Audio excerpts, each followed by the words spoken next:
నర్మదా నది పుష్కరాలు అనగానే మనకు గుర్తొచ్చేది ఓంకారేశ్వర జ్యోతిర్లింగము, అలాగే ఉజ్జయిన్లో ఉన్న మహాకాళేశ్వర జ్యోతిర్లింగం.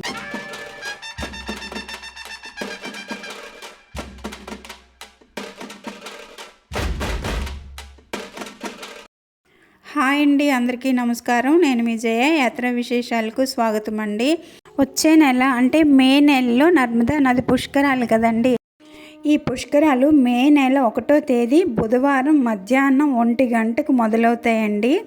12 నదులకి పుష్కరాలు జరుగుతున్నప్పటికీ 7 నదులను పుణ్యనదులుగా భావిస్తారండి. ఆ 7 నదులు వరుసగా గంగా, యమున, గోదావరి, సరస్వతి, నర్మద, సింధు, కావేరి.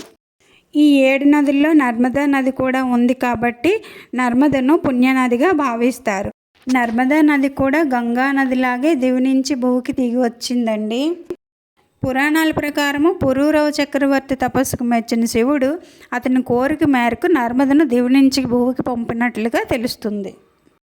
ఈ పుష్కరాలు మధ్యప్రదేశ్లోని ఒక 3-4 ప్రదేశాల్లోనూ, గుజరాత్ రాష్ట్రంలోని బారూచి అనే చోట, అలాగే నర్మదా నది పుట్టిన ప్రదేశమైనటువంటి ఛత్తీస్గఢ్లోని అమర్కంటక్లో కూడా ఈ పుష్కరాలు జరుగుతాయండి.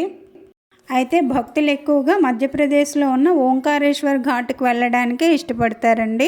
దీనికి కారణము 12 జ్యోతిర్లింగాల్లో ఒకటైన ఓంకారమమలేశ్వరం అనే జ్యోతిర్లింగాలు ఇక్కడ ఉండటం వల్ల భక్తులు ఎక్కువగా ఇక్కడికి రావడానికి ఇష్టపడతారండి.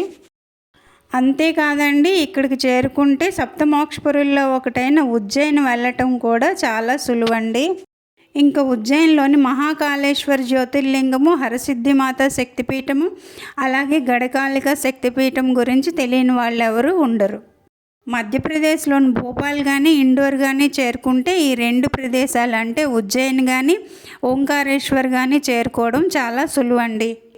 ఓంకారేశ్వర్లో అకామిడేషన్ అంత బాగుండకపోవచ్చు, కానీ ఉజ్జయిన్లో మాత్రం మీకు రూములు చాలా అవైలబుల్గా ఉంటాయి, అలానే బాగుంటాయి కూడా అండి. భక్తులు సాధారణంగా ఓంకారేశ్వర్ దర్శనం చేసుకొని అదే రోజు ఉజ్జయిని కానీ ఇందోర్ కానీ చేరుకుంటారండి. నర్మద పుష్కరాలు, ఉజ్జయిన్ ఓంకారేశ్వర్ యాత్ర అని ఫుల్ డీటెయిల్స్తో 2 వీడియోలు పెట్టానండి. ఒకవేళ మీరు పుష్కరాలకు వెళ్తున్నట్లయితే ఆ వీడియోస్ ఒకసారి చూసేయండి. ఎండ్ స్క్రీన్స్లో ఇస్తాను, అలాగే కామెంట్స్లో పిన్ కూడా చేస్తానండి.